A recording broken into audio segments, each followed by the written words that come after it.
Kidnapped, walking the scene with you in outfits from the 90s. So keen, the VHS Club, they're the talk of the town.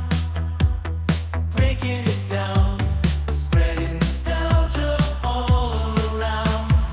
Moving and grooving to the synth-pop sound. Their insights so fresh, painting pictures profound. From Pulp Fiction to Clueless, they know it all. The genuine love for movies stands tall. Unfolding memories on that VHS screen, talking about classics like you've never seen. Katie with her charm, Matt with that wit. Together they make the VHS Club legit.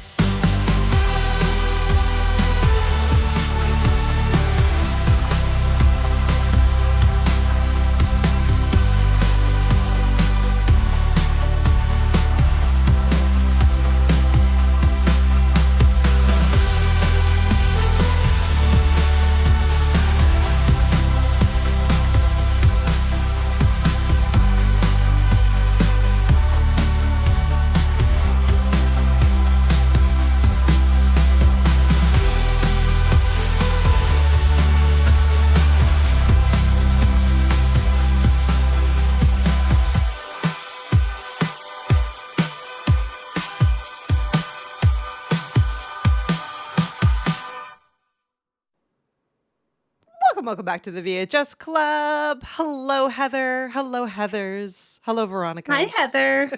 Hi, Heather. Your turn, Heather. We are ready. We are ready for today. We are ready.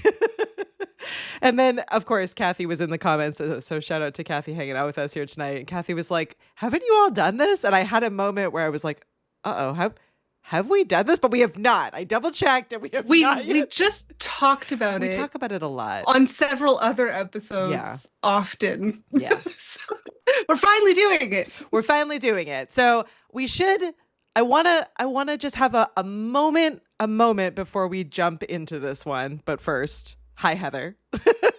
Hi, Heather. Hi, Heather to Doc. Hi, Heather to Kathy and Josh and everyone else hanging out with us in the live studio audience. This movie is a very, very, very dark comedy, and we will absolutely be talking about all aspects of it, which does include conversations of suicide, school shootings, all kinds of stuff. So this is not your jam. This is your moment to peace out, pause, turn off, find another episode, hang out in a different space. And if you need any kind of help with any of these topics, I did drop resources into both the email and also into the show notes. So that's my preface for this movie. It is a dark comedy, but it is a dark comedy. So we're going to have our usual level of fun, but if this is not your jam, we completely understand. So a moment It's a dark satire that predates a lot of today's issues. So it, at the time, everything, all of the issues discussed in this were considered so extreme to the point of satire and so blown out of proportion, except in today's day and age, it's pretty much the norm. So it's a hard one to interpret depending on how, like, what generation you grew up in. Yes. So we're putting it comes with warnings. Trigger warnings. Trigger warnings for this episode. We're putting on our 80s hats. We're going to have a lot of fun and we're going to be a little bit silly, but please don't take that as us demeaning this topic. I wanted to say that. No. And also, for all the book talk girlies, she's and theys and thems and whoever, this may be like one of the genuine triggers for dark romance. Just saying. Fair. Lights Out, Butcher and Blackbird, book talk girlies, we know what you know. Yes. And JD is kind of the blueprint. He is the blueprint. And Kathy said, okay, if you survive the 80s, then you will not be easily triggered by no, not at all. You will not at all. You will not at all. Well, if you were around in the 80s, none of this is triggering. But if, post 90s, all of it is triggering. All of it is triggering. All of it is triggering. All of it. Well, I wanted to read before we kicked off, and you gave your description. So we've been hanging out with this this hilarious game that I got called Poorly Explained Movies 80s Edition.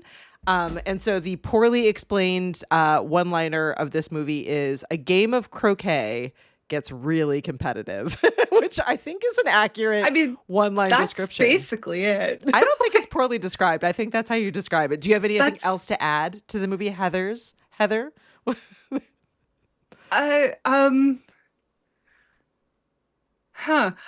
Basically, you fall in love with Ted Bundy. This is what you get. I like that one. I like that. Also accurate.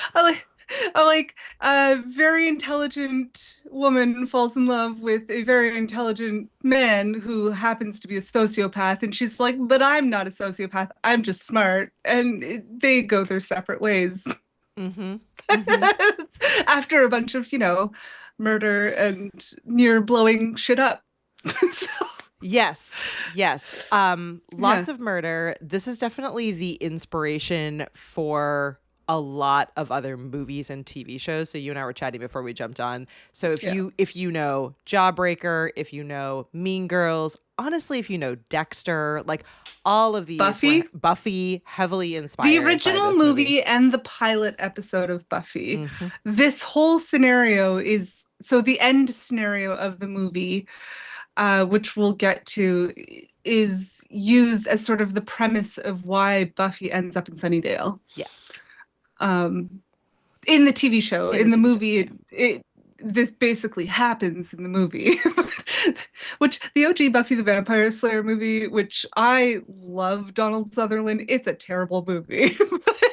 It's on our list. We will cover it. We will cover it. We will definitely cover it. It's on our non-stop movie list. Great things, but the movie's pretty shit. So. Yeah, TV show definitely better than the movie in that particular instance. Oh god, the TV show's amazing. Seen it like 10 times. But all right, well, while we're about to jump into all of our thoughts and feelings about this one of the best parts, in my humble opinion, of this movie is near the beginning, where they do the Heathers and Veronica, which are the mean girl clique. The popular kid girls group, the popular girls group. They do a high school poll. So I thought it would be really fun for us to answer this question and for all of our live studio tater tots to answer this question. So they ask, if you won $2 million, but the world was going to end in 2 days, what would you do with the money? And they had all kinds of hilarious, incredible answers from everyone all over the high school. So what do you think, Heather? What would you do with $2 million? Maybe for inflation's sake, maybe it's a little bit more than that, but millions of dollars. It's probably like $8 million or $10 million now, but still. I think JD's answer was the best. Get a bottle of, what was it, tequila, go out on the lake on a boat with, the person that you like, and have great sex. That was his answer. I'm like, that's probably the best answer. I don't know. I thought my favorite was, so JD's was pretty great, but I think my favorite was one of the students said that they would have an end of the world party, like a giant end of the world party. That was a good one too. I'm not even a big party person, but I was like, yeah, I think that's what I would do. I would just throw an epic party. Don't think $2 million would cover a whole societal end of the world party, but I would only invite the coolest people. Only the Heathers could come to my party. So I feel like I could afford it. I'd go big. Personally, I don't think any of the Heathers would come to my party. True. It would be None of the Veronicas. Yeah, but only that's true. Let me rephrase. Only the Veronicas are welcome to my party. Definitely no JDs. Maybe one of the Heathers. There's one Heather that's like the kind Heather. She could come. I mean, the world's ending. I guess a JD could come if you need a Christian Slater. Yeah, you need a couple of Heathers and a couple of JDs.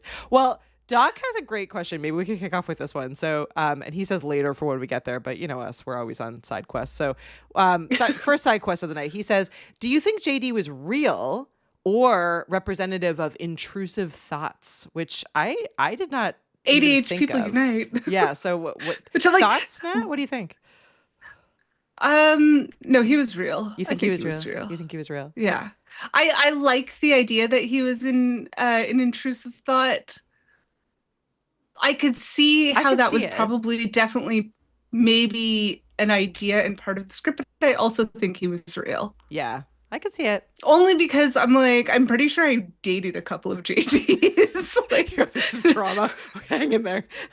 I don't know. That might be my type. Not the actual murder part, but I'm like, oh, when I find out that you're like a sociopath with high functioning narcissistic personality disorder, I'm like, oh, this is when we break up. But also, that's my type. Yeah.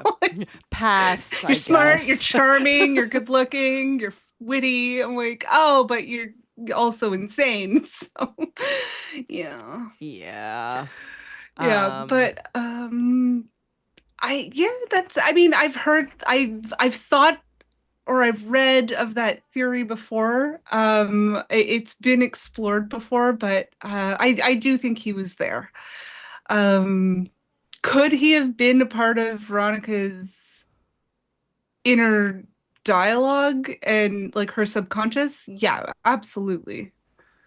Yeah. Her exploring all these thoughts and like the complexity of being a teenager where your hormones are all over the map, you don't have your prefrontal cortex yet, you're just figuring shit out, and like people that you think look glamorous that you want to be friends with and you think they're wonderful, but then when you actually get to meet them, it's like the whole meeting your idols thing, like they're terrible. And then you just want to get out and get back to a normal life, like, and having that sort of JD in the mix will help you figure stuff out and get out, or get to where you want to be. So I could see how that could be. Yeah. I mean, Veronica does have, so Veronica, who's played by Winona Ryder, for those who are deciding whether or not they want to watch this, for the Joshes in the crowd.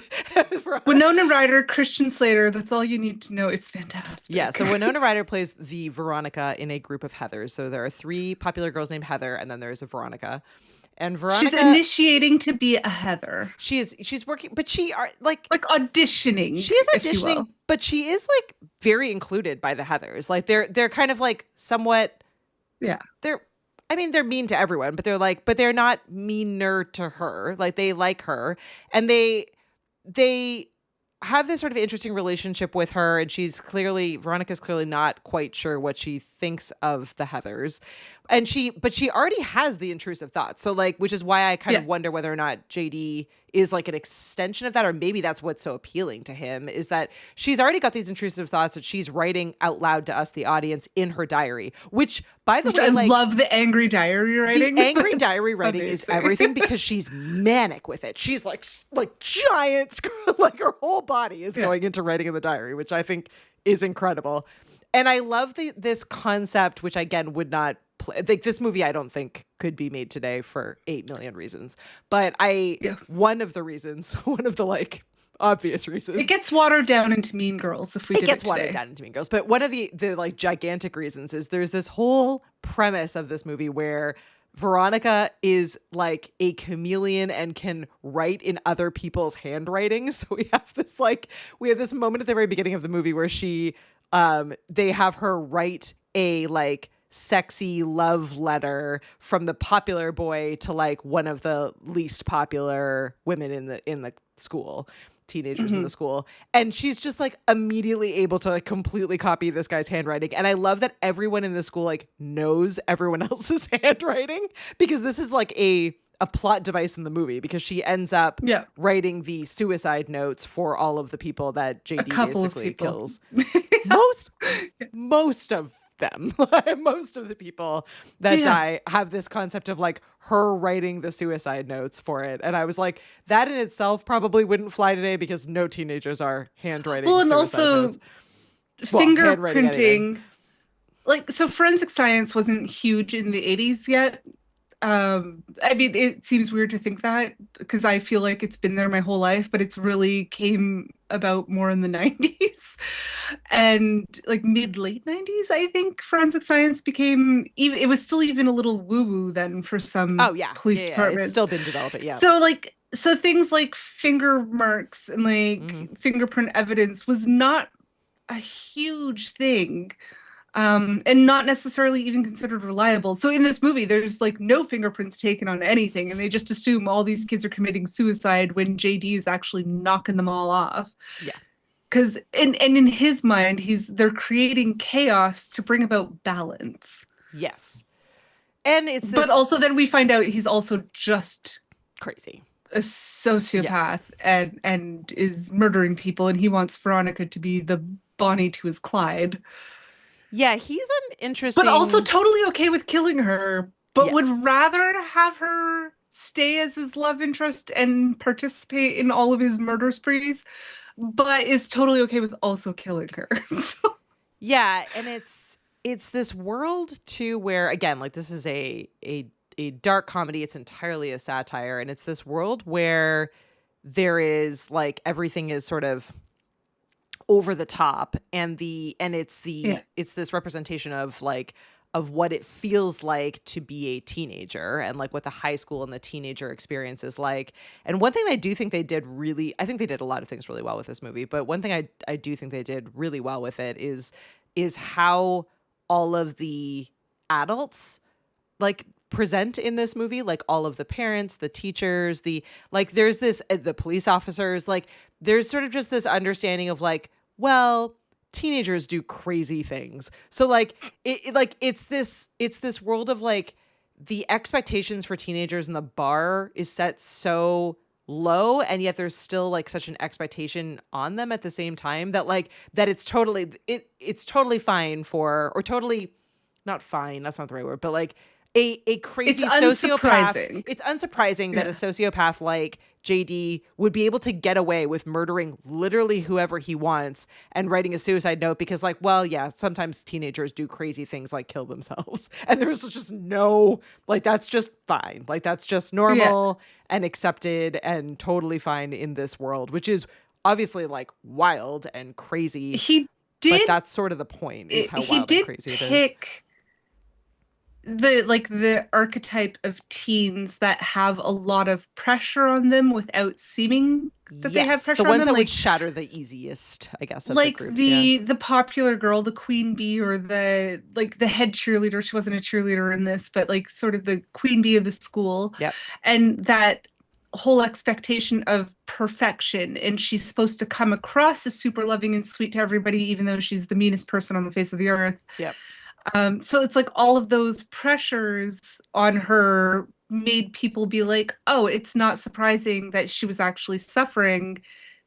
It was more believable that she was having a hard time with her social standing than it was her actually just being a heinous bitch. Yeah. Like, it was more believable that she'd offed herself to the people in the movie than her just being a nasty human being, which she was just a nasty human being. And it's like the jocks too. It was more believable that these two football players secretly had a gay relationship. Again, it was the 80s. And not that, well, I mean, I guess today, after heated rivalry, that's a whole other story. Ideally, we're more accepting, but maybe not. We're in more all accepting cases, today-ish. Yeah. But like the pressure of being this stereotypical, like, American football player, quarterback and tight end, I believe, which is kind of funny, but and like having this secret relationship. And one thing I thought that was kind of really funny but darkly so is that this movie in the 80s, so they find these two boys had killed themselves, which it was Veronica and JD that killed them and set it up to look like no one kills a themselves Romeo in and this Juliet. movie. It's all like these are all brutal It's all murders. murder. Yeah. So it looks like a Romeo and Juliet of these two gay lovers. And at the funeral, the dad of the quarterback is like, being homosexual was, like, quote unquote, not popular or common or necessarily acceptable, but I accept you because, you were perfect just the way you were, and I wish you would have talked to me about it instead. Yeah. And I'm like, not like today would we even have that? Like the 80s was more progressive about it. Like, Jesus Well, Christ. and again, but it it's was like, also presented as hyper. Yeah, he literally realistic. yells out, which I just think is like the best line ever. Maybe not. This movie has so many good lines because it's so dark, but like really well written. He literally yells out, "I love my son. I love my gay son. I love my dead gay son," which is just insane, completely insane. Which, like, and yet parents like today take notes. yeah, like just like charming. I don't know if that's the right word. Maybe, but yeah, Endearing. Endearing. It's an endearing moment. Which also I love. So they set the scene up to make it look like a gay Romeo and Juliet suicide pact, okay? And they like JD gets a couple of different props, and one of the props is a Joan Crawford postcard, which fucking sent me. I was laughing so hard. I'm like, that's super accurate. Like to all the stereotypes of like, yes, the gay community loves Joan Crawford. Watch Mommy Dearest. It's like an iconic movie in the LGBTQ S2+ community.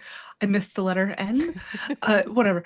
I'm sorry. I apologize. But so the Joan Crawford thing is like, that's both accurate and funny and ridiculous and stereotyping all at the same time. I was like, oh my God, that's both terrible and amazing. And I can't remember exactly what, isn't it? There's also like, JD decides that they want to add a bottle of, was it water or sparkling water? Sparkling water. Sparkling water. Yeah, sparkling water. It was like, because that was like way too fancy for a small town. It's too European. It's too European for North America at the time. Like, it's just too European. The sparkling water, the box of chocolates. But the cops in like, I think again, like one of the, I don't know. There's so many like in my mind best moments, but the cops arrive at this scene, and this is like three murders in. No, this is the second and third. The second set of murders. The second set of murders. But the cops arrive, and they it's like the cops are literally arriving as JD and Veronica are running away. So like they're like on the scene. They hear people running in the woods. Yeah, they should have seen these kids, but obviously they like didn't care, didn't pay attention. And they and one of the cops like finds JD and Veronica, who are like just off to the side pretending to like make out in a car. So they're just like making out. And he's like, should I ask these teenagers? And the other cop's like, oh no, I know what happened here. And he picks up the bottle of water and he was like, clearly know what happened here. Like, it was like because of this bottle of water. And I was like, oh my gosh, like it's so, it pokes fun at just like the complete ridiculousness of, I mean, it pokes fun at our societal, like our societal, like norms, sort of views on certain social norms, on how teenagers should act, on all of like concepts of love, on like, I mean, on a variety of different things. It really is a true satire in. Yeah, in the opening scene, they're playing croquet at Veronica's place in the backyard. And which, by the way, croquet for life. That's like one of my favorite games, probably because of this movie. I love croquet. It's also a crazy game. It's a crazy game. It's not easy, and there are so many rules and points, and it's also pretty vicious. It's only played by crazy people, because if you think about it, it's only really that I can think of in Heathers and in Alice in Wonderland, played by the Queen of Hearts. So it's like it's not a normal person game, but Nat and I both love it. We also play it at camp, Katie. Come on. It's true. I will own that. We play it up at the cottage. But so they set up this scene, and you don't know if it's real or not.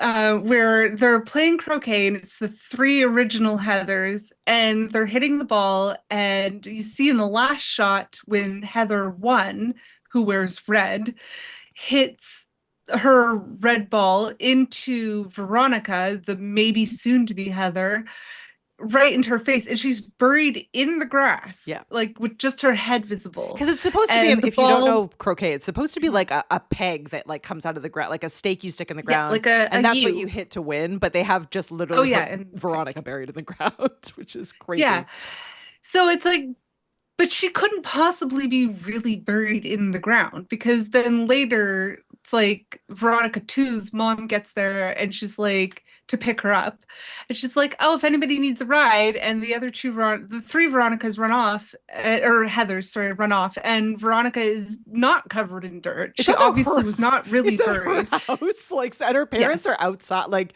her parents are like walking around outside. They're watching the game. They're eating pate and having a smoke, because it was the 80s. So we know that she wasn't really buried in the ground. So it is, again, it's possible that JD wasn't real, because we do get these like little snapshots in these little scenes where things aren't actually real. Yes. So we don't really know, but it plays into this whole hyper realistic. Yeah. It brings us to the satire.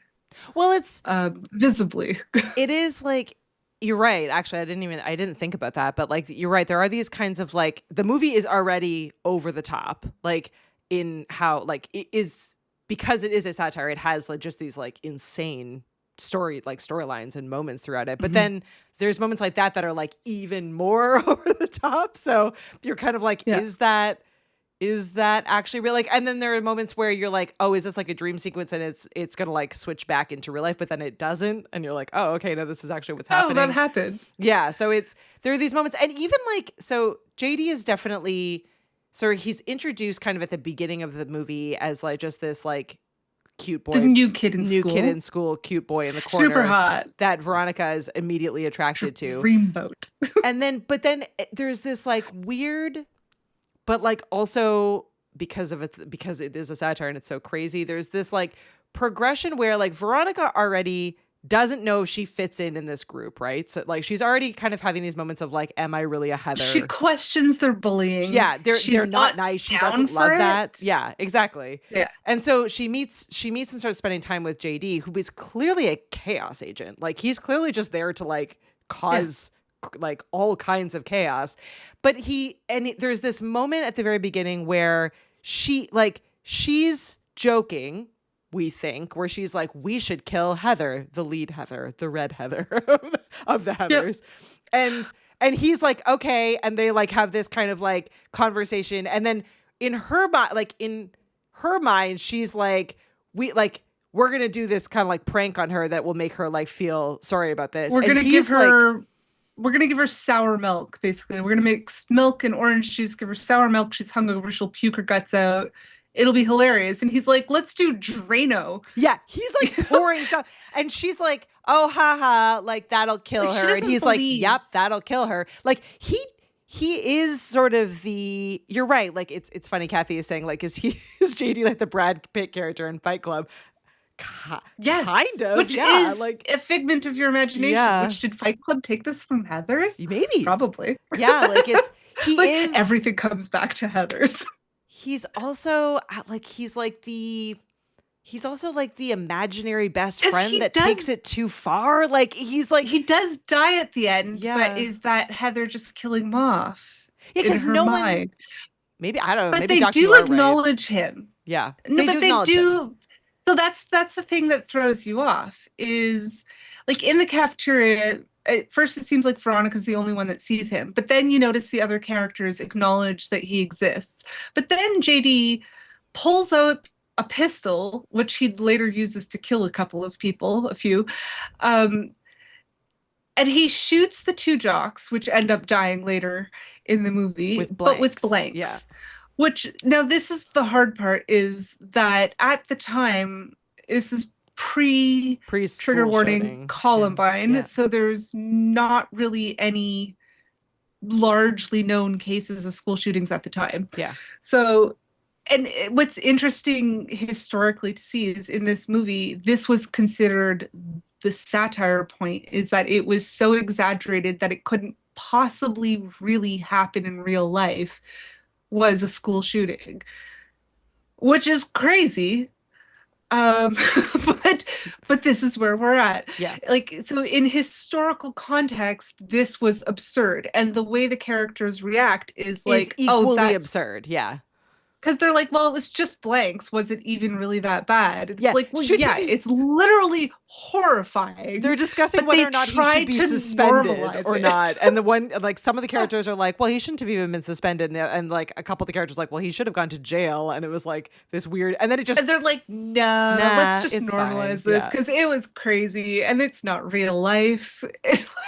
Which, again, that you have to view that in historical context because that's not real life. Like in real life, jail. Like, but that's best kind case of, scenario, jail. In some cases, it almost has this like frog in a boiling pot of water vibe to it, where it's like, it's this, when it comes to JD's character, it's this like, oh, that's crazy. We would never do that. And it just keeps moving forward until you're like, Okay, but we did do that, and now, but we shouldn't do that again. It's this kind of, it gets like worse and worse and worse as Veronica is kind of like, and she never, like, she doesn't react like a normal character. It's not like a normal person where it's not like they just killed someone and she's sort of processing in this. She does have a wee mentee bee in the shower, like in the girls' locker room. She does, but she's not really holding it together. She is, like better than you would think, but not really. She does finally snap after they killed the two jocks, which did technically one of them tried to date rape her. So I mean, JD's vengeance again. Like, is he fully the bad guy? I know, it's that moment where, like, I don't know. I'm kind of like Kathy and Doc. Kathy's like, this is going to require a rewatch with that lens. And he does. Like, Doc's right. He only shows up when she's at her darkest moments, like darkest points of thought. Yeah. He kills her most vicious bully. He kills the two guys that, like, one guy that tried to date rape her and the two guys that tried to slander her. You know, like, he does save her every time. In her diary, she has those thoughts. Like, she is saying those things that, like, they are kind of her intrusive thoughts that he brings to life to protect her. So whether or not he is a figment of her imagination and kind of all of her intrusive thoughts or not, he still is an extension of that. Like, whether he's a real person in the movie or not. She connects with him because that is why she connects with him, is that he is, like, mysterious and different, and the end also, like, connects with how she's actually feeling in real life. He's obviously way worse than all of that, but so he does have this really great line. So after the two jocks, after the two jocks die, so he told her, oh, there's these, like, crazy, like, German bullets from World War II, and it makes the person look like they died. He but they lied. won't He actually just straight up lies to her, like, a number of times. Yeah. And it's so obviously a lie, but she's also in a place like, you know, they really are bad people. Let's get we're them teaching back. them a lesson. And she chooses to kind of go along with it, but she also doesn't think she's doing anything wrong. But then he points out, like, look, the lie was so obvious. Like, you chose to believe the lie. Yeah. And that's when she really is like, okay, this is bad. And this is when she's like, I'm going to get JD back, and so she fakes her own death to get him back to see how he would react, which he did. He reacted like he reacted badly. Like, he was so upset that she died, but also says, like, well, I was coming here to kill you if you weren't going to get back on board with our Bonnie and Clyde situation. Which Bonnie and Clyde, if you don't know, I feel crazy saying this if you don't know this, but partners in crime, like infamous partners in crime. Mm-hmm. Also, like, fueled by passion, romance, and all sorts of legal felonies. So he's like, if she doesn't want to get back on the murder train, then I'm just gonna have to off her.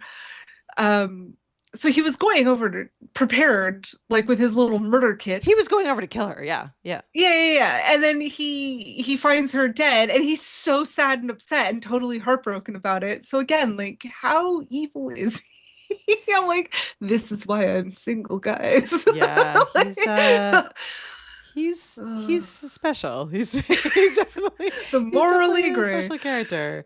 But actually, he's not morally gray. He's fully morally black. So then we see later his interaction with his dad, who is this, like, big, like, tycoon billionaire, like, construction guy, who really enjoys demolitioning buildings of, like, companies that he hostily takes over.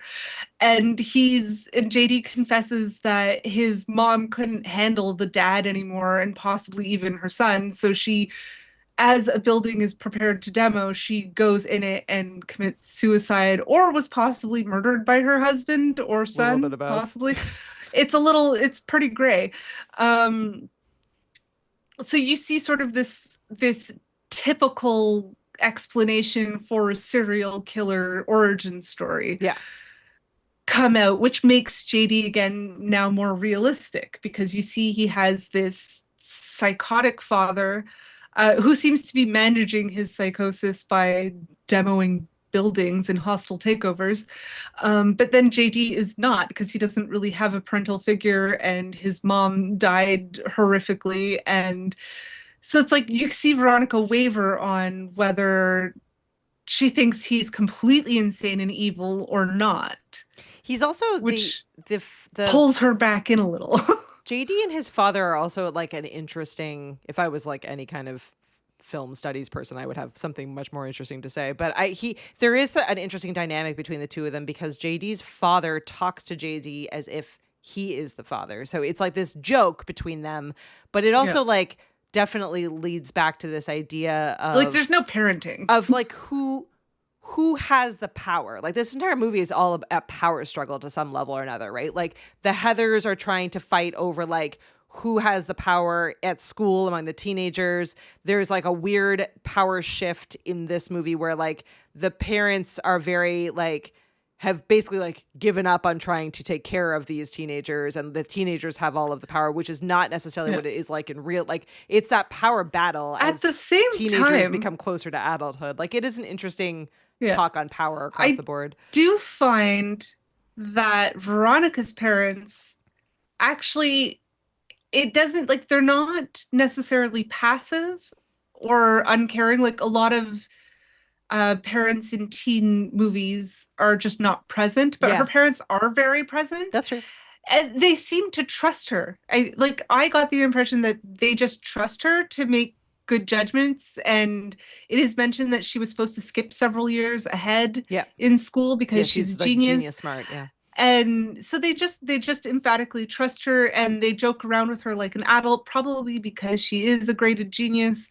And and they're there, and they are concerned for her, and they are participating in her life. So it's it also, I mean, like, and that I think is almost part of the satire, is like the stereotype of the people that self-harm are lost and feel alone, but then, and she's on this like crazy path of either going to prison or self-harming, but her parents are very present.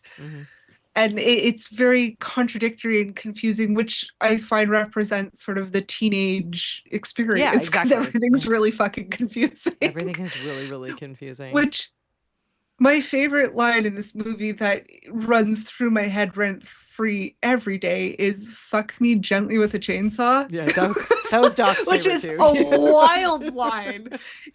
I remember the first time hearing it, like pausing the movie, rewinding the tape, and watching it again, and be like, "That's actually what was said." And she says that before subtitles. Heather says so that casually. in passing at like the very early So on casually. in the movie, as part of their Heather like high won. school. Heather One says it as part of their high school like poll, like lunchtime poll that they do. Like she's just like they're like, casually. "Oh, this is a weird question." She's like, "Oh, fuck me gently with a chainsaw. Let's just ask these people these questions."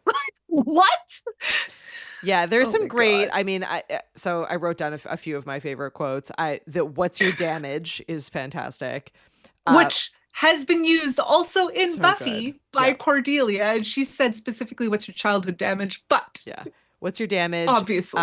Did you have a brain tumor for breakfast? That's another great one. Grew up Heather. Bulimia is so 87. That's another just wild line. I did like on a more like interesting line standpoint. There's one where Veronica says to one of the Heathers, "If you were happy every day of your life, you wouldn't be a human being. You'd be a game show host." And I thought that one actually was kind of an interesting line.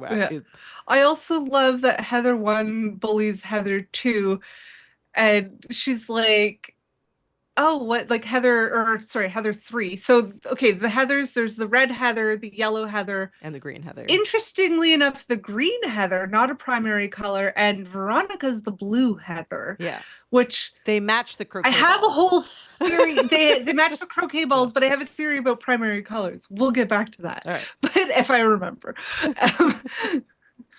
But she says to her, like, "Oh, it's the poll question. Like, how do you not know what the poll question for today is? Because I just came up with that in the previous period, like previous class." And she's like, "Oh, I don't remember." She's like, "What, are you an idiot? You're such a pillowcase." What does that even mean? Why a pillowcase? I'm obsessed. I need to bring that back, unless it you're means such a something terrible, but I pillowcase. don't think it does. Yeah, let us know, Pillowcase? Tater Tots. Are we saying something really horrible? Please let us know. Is it super offensive? Is it super offensive? Like, because we really like it. It's a good one. pillowcase. That one's great. The other couple, and then we'll move on. But the other couple that I think are great are I Say We Just Grow Up, Be Adults and Die. I thought was fabulous.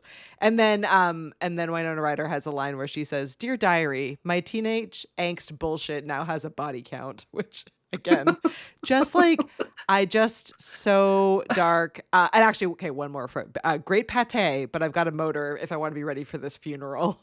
Which is again, Well, she says that twice. She's like, Yes. that seems to be her regular line with her parents. Yes. It's like after croquet with the Heathers, I'm like the Veronicas. I'm obsessed with the band. There the is also a Veronicas, Veronica Australian and a duo. Betty, which I think is fantastic. There's like her old friend is Hilarious. named Betty, which is just great.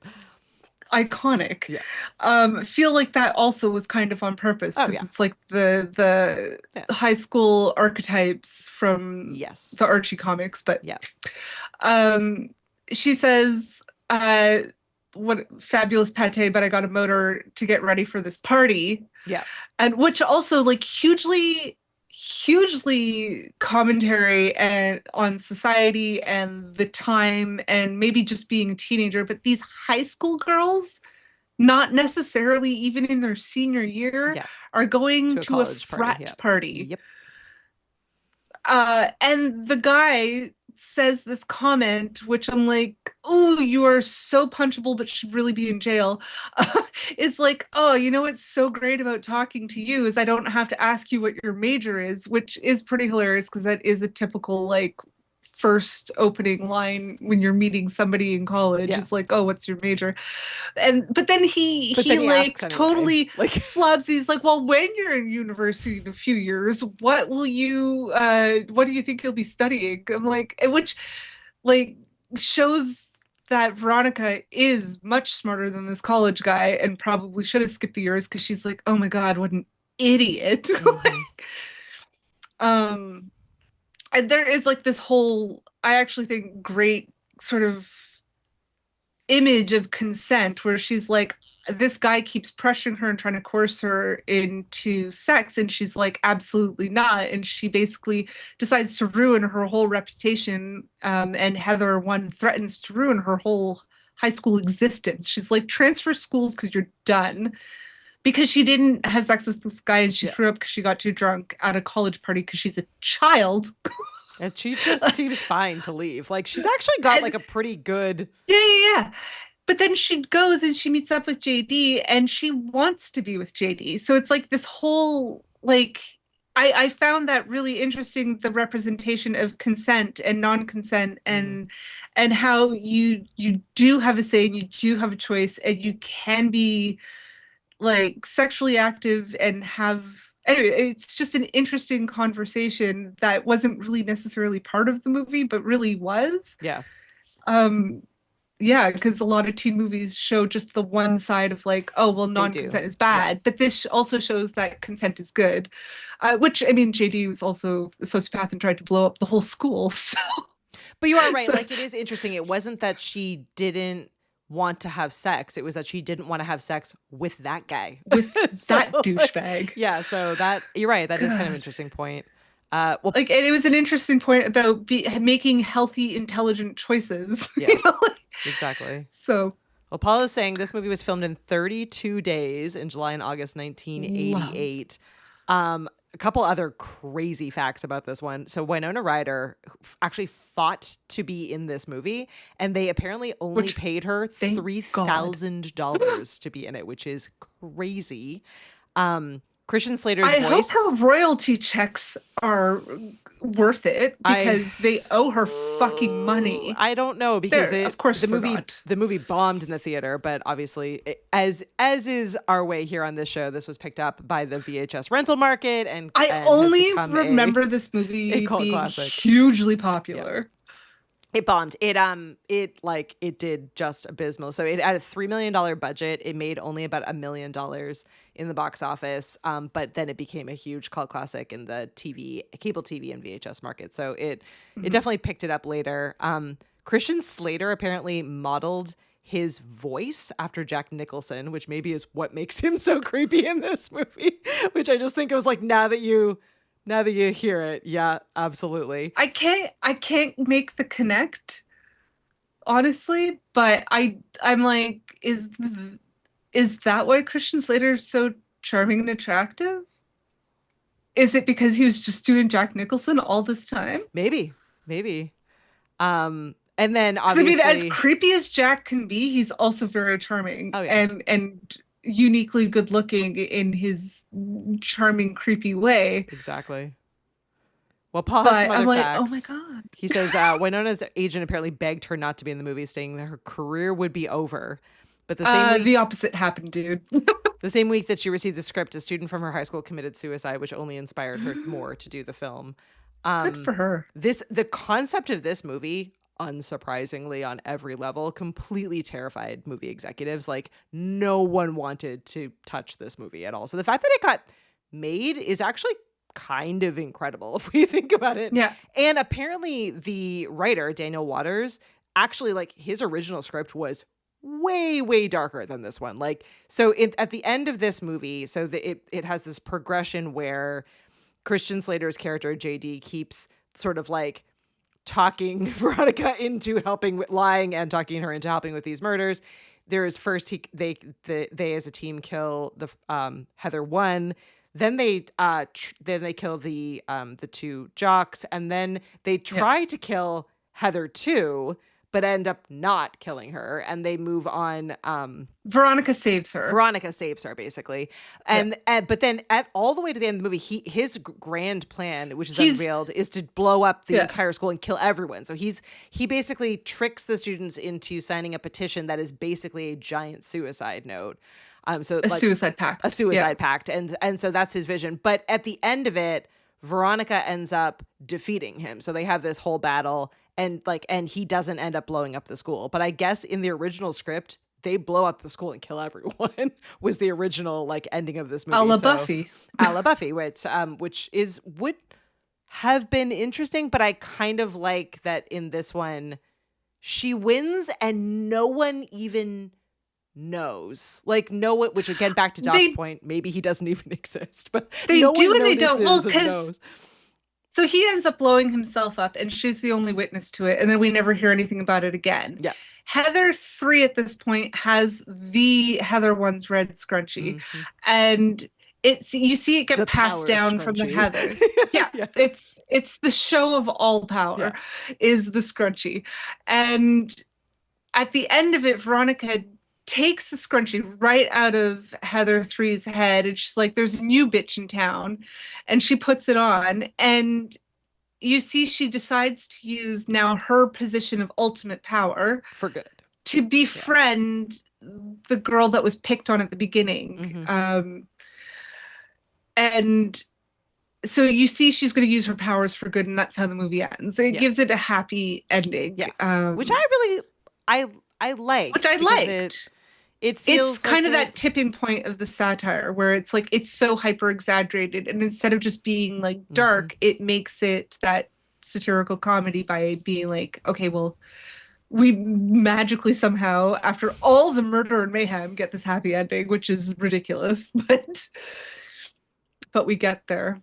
Yeah, and So- and his plan also doesn't work to some extent. So he's got this as this kind of chaos agent, he's got this plan that all these students really just want to die. This life as a teenager is so brutal and hard that it's not worth it, that they should just live in heaven. He's got a couple of these lines that's heaven would be better, but and it is interesting that the character, who I don't even think has a name, the girl at the beginning who is picked on, the initial note that gets passed over where it's a love note or a sex note from one of the Jocks gets passed over to her and she like thinks that he wrote it and they all make fun of her. She actually is the only character in the movie that actually like attempts to take her own life, and it doesn't work. Like she is saved, and so it is kind of an interesting like full circle moment back to the beginning where is this actually like there is always that panic. So hard. Yeah. There's this panic that kind of sweeps the entire school, and then it's fed by the teachers and the guidance counselor who make it this giant like cause and deal. And it's which crazy. I love how in the 80s, this woo-woo teacher, which I think they even call her woo-woo and hippie at one point, is like, look, these kids need to talk about their feelings about these really popular students and their friends offing themselves, aka getting murdered, but nobody knows they were murdered. But she's like, we should talk about it. And every teacher, the principal, like the whole board is like, that's crazy. Well, not even that. They are evaluating as a board of teacher, like as a group of teachers and principal, they're evaluating how much time to give the students out of school based on the popularity of the person that is dead. They're like, well, was it the cheerleader Heather that died, or was it one of the other? Oh, she wasn't a cheerleader, because like that would change how much time off we give. Like, and there's like a half day or a full day. Yeah, that's like sort of the joke. Like in a lot of the dialogue going forward was like it was like, oh well, we only got a half day off for this person, but we got a full day off for this person. It's like I feel we should have gotten like at least one full day. It's but then it oh goes the other way with that teacher, because then she does get the opportunity to like talk about everyone, and she blows it. And she blows it. Like she takes it too far. Yeah. She gets a TV crew in. She makes it a whole national sensation. Which I mean, but again, at the time, like this whole concept of mental health and psychology in the 80s was a newer concept. And I mean, yes, I know Freud and founding fathers of psychology, well, basically were Aristotle, but like we're still not really on board with all of that in a lot of places. And it was a very poignant commentary on the importance of mental health and how little we thought of it, especially in the 80s. Yeah. And technically still do. Yeah. I mean, it covers a lot of themes. So I had my my AI robot friends help me list out all of the themes, because again, I am not a film studies student. So many. So the quick hits are popularity and power, which we've covered, teen identity, which we've talked about, social cruelty, which again kind of goes hand in hand with being a teenager, media sensationalism, performative grief, and conversation starters. So one thing I want to say about the primary colors, because I remembered. Yes. Look at that little gray cell. Tell me. So Heather 1 is red, which is like it's like considered an aggressive color, a power color, a lucky color. There's so many mythos around the color red. Yep. And then there's yellow, which she's the more passive one, and she was the one that almost offed herself. Actually, like they almost you're right. She does too. Herself. Yeah, she tries to kill herself. Yeah. And then so the outlier is green. It's like, why is she green and not blue? Because the three primary colors are red, green, and blue. And you see that Veronica wears blue, but not full blue. Like the other ones are fully, like the prominent piece of clothing they have is their primary color. Yep. So green is kind of going to be that. To me, it kind of signaled that she's going to be the one that's going to try and take over. Mm-hmm. Like she's a bit of a snake in the grass, like not to play on the could color be green. Envy, like it could be green. Yeah, like envy, she's green jealousy, with envy, jealousy. Yeah, Garden of Eden. Yep. Yeah, the whole snake thing. So it's like you knew, like subconsciously, we knew she was the one who was going to take the red scrunchie. Yep. But we also knew that Veronica was wearing blue, so she really was a Heather. So we knew she would end up with it in the end. Yeah. Is my thought. That was how I understood it. Yeah. And yeah, I don't know. It's like that always stuck out to me because I'm like, it's just they brought up the colors so often, like the clothing, the croquet. Mm-hmm. Mm-hmm. But so it's like things like that, the costuming, the set design, the certain shots, like them stepping on the flowers, and you see them in the opening scene, they're sitting there having like afternoon tea or something, and then they get up to go play croquet, and they crush the red flowers in the flower bed.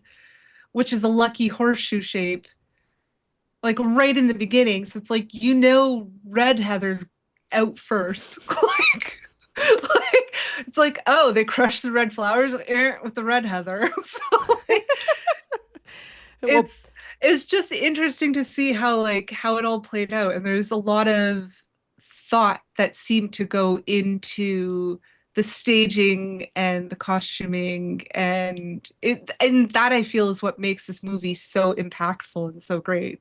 yeah, I mean, it and the is social layered. commentary.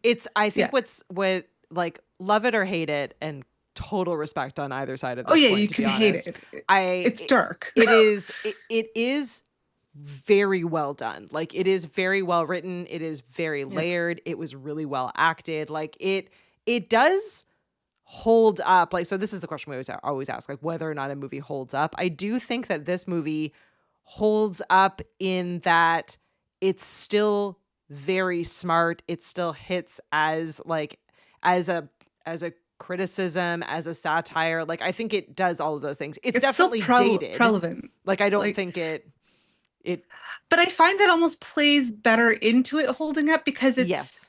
even for the 80s, it was very hyper realistic. Yes, it's of a time, but I don't think that gets in the way of whether or not it holds I up. think Like, it just exaggerates Yeah. the stereotypes Yeah. of teens, like the archetype of, like, you know, like the Breakfast Club. Like, Yeah. you have all of those groups. And even in a different time, those groups are slightly different and slightly changed, those high school or teen archetypes, but they're still the same at a base level. So it's like, if teens watch this today, it would still impact, I find, the same way. Yeah. And Yeah. also, I think they would just freaking love the dialogue. Like, bring some of that shit back. How very.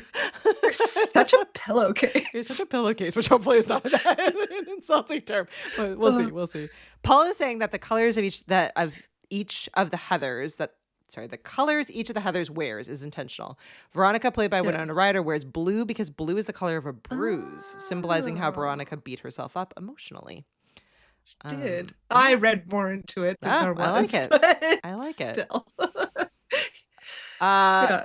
So a couple maybe quick fire questions, because we're here at the end. So if you are hanging out with us here in our live studio audience, feel free to drop your rating in. Maybe it's colors, maybe it's croquet. Is there a croquet emoji? I feel like you're dropping a croquet emoji in. Maybe different primary colored hearts. Primary colored hearts. You can choose all that while we ask these questions, and feel free to answer these too. Yell them out at your phone or at the screen or whatever else. At your device. At your device. So if you saw this, so which Heather was the worst Heather? Do you have a pick for worst Heather? Heather won. Heather won. Yes. Yeah. Yeah, because she was genuinely just mean. Like, we have sympathy for Heather too, because she did have her insecurities, and she really did miss her friend, and she genuinely felt like she had a lot more complexity with her emotions, and she did genuinely feel bad about things. Heather 3, we saw she did struggle with bulimia. She did they mentioned she went to fat camp with the girl that was bullied at the beginning, and they used to be best friends. And like, you see, she's not friends with her anymore, and it was because she's using an eating disorder to fit in with the popular girls. So there's more sympathy there, even though she chooses evil in the end. Heather 1 never had remorse, not once. She thrived on her meanness, so she was the worst.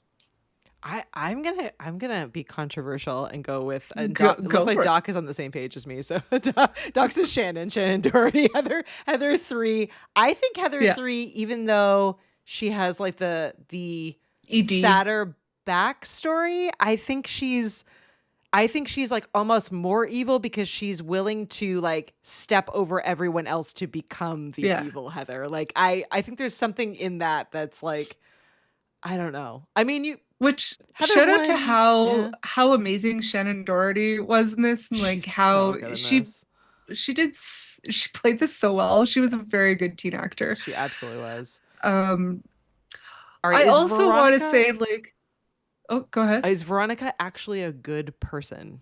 Misguided, complicit, Yes. or just surviving high school? All of the above. All of the above. Yeah. But I do think she's a good person in the end because she does genuinely feel bad about She learns from the the experience. incidental murder. Yeah. She does get retribution. I mean, she doesn't go to jail, which she should, but she does suffer her consequences, and she chooses for the better. Like again, she grabs the power scrunchie to use it for good in the end. So I think she's fine. Yeah. So my question was, is JD the blueprint for dark romance? I think he's the blueprint for both. I don't know. I feel maybe to the dark I romance mean, because question. like there's a lot of books Yes, nowadays to, like, that come out where there's Dexter like and the serial killer. Like I think he is he's the stalker, he's the Yeah. serial killer, but Yeah. he loves her so much that there are many fans of the genre. Yeah. Like when I say dark romance, I don't like if you don't know, like it's really fucking dark, guys. Yeah. Yeah. Like maybe. he is a stalker, he is a Maybe. serial killer, but he chooses the girl and he will murder for the girl. He will also murder so the girl. So yeah, in JD's instance, but like I feel JD is kind of the blueprint. And like, did he really do this like because he was just so obsessed and loved her that much? Yeah, was he killing Maybe. for It's her? super Yeah. unhealthy. Kathy Super says he's unhealthy, no matter the what. ultimate bad boy. I also think like the other Ultimate. question that we had with is he evil or is he just literally chaos? Like, which maybe could be Doc's question, like Doc's mean, I take don't as well. think Like, is he evil or is he just like, I don't know. Yeah, Like, is he Diagnosis or is he Ted Bundy? yeah. I don't know. I don't know. Somewhere in between. I think he's a little Ted Bundy because he's like, oh, I was gonna off you if you didn't decide to join me. Yeah. Like, so but he does take himself out of the equation in the end, so because he doesn't get his way, which is, I guess, very Ted Bundy at the same time. True. So True. yeah. All right, now, well, what? So Kathy is No, I think he's giving it evil. 3 skulls. Good rating system. Josh says, not for me. He had a friend who committed suicide. I'm sorry for that, Josh. That's awful. Yes. I had a friend in high school as well. Yeah, I think So many of us, it does unfortunately, really. there is a reason why this movie was made and had this kind of this. I mean, certainly satire is an approach, but it was trying to. It's trying to show people that it's people, yeah, not Mhm. what. Like Yeah. there's a better way out. Like Veronica found a better way. Yeah. Which is really the kind of, I feel, moral of it all. Yeah. So it's like we did talk a lot about suicide, but it's more how to get through it, how to get past it, than it is about romanticizing it. It does make it out to be a terrible thing, and it shows that, like in the movie, they use the device of JD, so it's murder, not actually suicide. So like it does really try to steer us away from, like, it does have a moral standing. So yeah, because you're right. Like, but it's still hard to watch. It's very hard to watch. The characters do have. There is like actually, which we didn't talk about, but quickly before we wrap here, there is a moment where there is a dream sequence where they're at Heather 3's funeral, but Heather 3 does not die in this.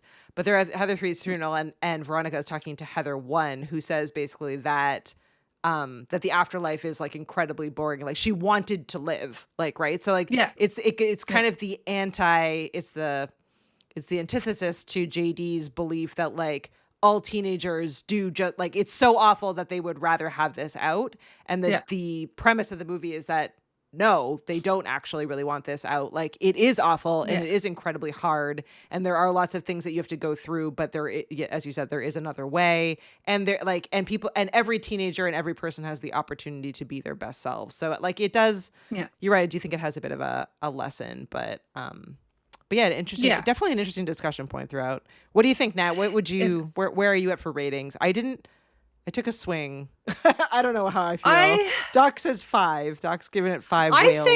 I think 5 because it, like, not only was it fantastic and the dialogue was super witty and it does have a good moral lesson, and I love a fucking dark comedy and a satire. Yeah.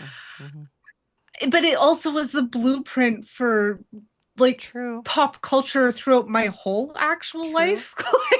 Like from then to today, it still stands as the blueprint for like all of it, like Yep. for not just high school dramas. Like it made, I was gonna say Buffy, I'm like, that is a high school drama, but it's so much bigger than that, you know. It's just, it inspired so much in so many people that it gets all of the potatoes for that. All right. Well, I split the difference. I went 4. Kathy went 3. Doc and you went 5. I was somewhere between at 4. So we'll somewhere between 4 and 5. It's 4. Yeah. I think it's, again, like, it's not a movie for everyone, and I totally get that. It's like, I feel the same about this as I do about horror movies, where like the tots are like, heck no to the horror movie. And I think if you love horror movies, there are some that like get a good rating if that's your vibe. I feel like this, as you said, like if dark comedies are your thing, this is definitely a very well done dark comedy. And I think as a moment in time, this movie did definitely define a genre and certainly was the inspiration for a number of different things that continue to be wildly popular today. So I do I think I'm a 4 or a 5. I'm here in a 4 or 5 state. But I also get if people are in 2 or 3 or an absolutely no way. Yeah. I appreciate appreciate that. So I just Kathy still says high school equals hell. It definitely defined that in Buffy. Yeah. Yeah. Literally, it was the Hellmouth. It was the Hellmouth. Which, when we were in high school, Katie and I used to say that we're 99% sure that Montreal is Sunnydale, and we are on the Hellmouth. Yeah, I'm sure everyone in high school Long felt that way to some story extent. Yeah, exactly. Oh, dear. Well, this one was fun, and now we officially can say we've done it, since everyone else already thought that we did it. Here we are, and we get to rate. I mean, we thought we did. We get to rate a Christian Slater movie with Christian taters, which is always our favorite. So now we've done 3 Christian Slater movies. We've done, if you're keeping up with us, we've done Pump Up the Volume, which is one of our all-time faves. We've done Cuffs, and now we've done Heathers. So we're working our way through all the Christian Slater movies. But if you don't know, if you're still not sure about Christian Slater, the fact that we're even questioning whether this Ted Bundy sociopathic teenager is hot or not because of Christian Slater tells you how charming Christian Slater is. Yeah. Darn you, Christian Slater, your incredible good looks. Kathy's saying we need to do Night of the Comet. Okay. I don't know if I know that one. Do you know that one, Nat? Yeah, Nat knows all the movies. I'm always like, I don't know if I've seen it or not. I don't. I'm like, I feel like Katie has seen it, but then Katie will be like, I don't remember seeing it. I'm like, I remember this very specific time and day that we saw it. So. I am very quickly. I know everyone says this, but like in the you become your parents. I have like a visceral memory. My only long-term memory that's left is my parents saying that, like, having this debate with each other as to whether or not they had seen a movie like they were going to rent this movie at the movie store. And my dad was like, I don't know if we've seen it before. My mom was like, I don't know if we've seen it. And my dad was like, well, even if we have seen it before, we don't remember it. So let's just rent it again. And I was like, I in my mind, that's so accurate. Right? In my mind as a teenager, I was like, this is crazy. How can anyone not know what they have watched? Like, and the other thing that I thought was crazy about them was they would like pause a movie halfway through and be like, well, we'll go to bed and we'll watch the next part tomorrow. And I was like, no one can do that. You fully did that to your daughter last week. Now I do both of those things all the time. I'm like, well, it's 9. We're done. And the only time I pause the movie is for bathroom break or getting snacky snacks. Yeah. My brother does not pause movies. I think I said this last week on the episode. Yeah, but which is iconic. Yeah, watching with him, and he just is not. He's like, nope. He just it's like if you can't hold your bladder, tough shit. You need to stand up. Okay, I love it. Go for it. We're gonna continue. Yeah, it's the best. He's the best. And I totally understand why he's there. Yeah, yeah, we lived it. Absolutely. Well. More exciting stuff coming your way. We have a couple of episodes planned for the next couple of weeks, but you never know. We'll do some pop-ups. Josh is recovering from surgery, so we are continuing to let him choose our movie watch party movies, and he's got some great ones. He's got like the next like 6 planned. So fun stuff coming your way for movie nights. A good mixed bag. So props and shout out to Josh on an excellent selection. We'll keep it as a surprise even from Nat, but some good ones there. Some good ones there. So you need to be on our email list so that you get an email and we let you know when the movie night is and what we're watching. So if you want to do that, you got to swing over to the vhsclubpod.com/email. That just signs you up directly. We only send one email out a week, and it's just a reminder about these episodes. And we send an extra one out when we are doing movie nights. So far, those are the emails we send out. And then the other update is that we updated and added some what I think are very fun new designs to our merch shop. So if you're like, wait a second, you two have a merch shop, we do. I'm wearing, this way. The cardi. I'm wearing my potato cardi, which we've had for a long time. So if you want a great cardigan, that's your move. But I did add some really fun t-shirts and another mug.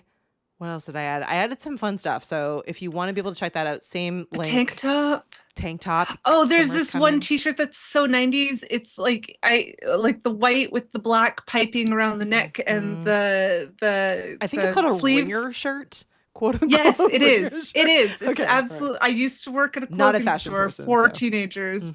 I only remember that because it was on the SKU tags, and inventory would take about 6 hours. So if you want to check those ringer out, shirts, I'm going to be ordering a bunch of stuff. But so you can swing again over to the vhsclubpod.com, and there's a link to click through to head on over to the store. So lots and lots of fun stuff to check out. So always new things coming, and we're happy to take any feedback or any advice that you have. So feel free to send that through. But you have to be on our email list in order to hit reply. So make sure that you get on that list and connect with us there. But we will see you all in the next episode, which we haven't chosen yet. So more to come. more to come in the next little bit. But night, Heather. We'll see you next time. Bye, Heather. Bye, Heathers. King and Nat.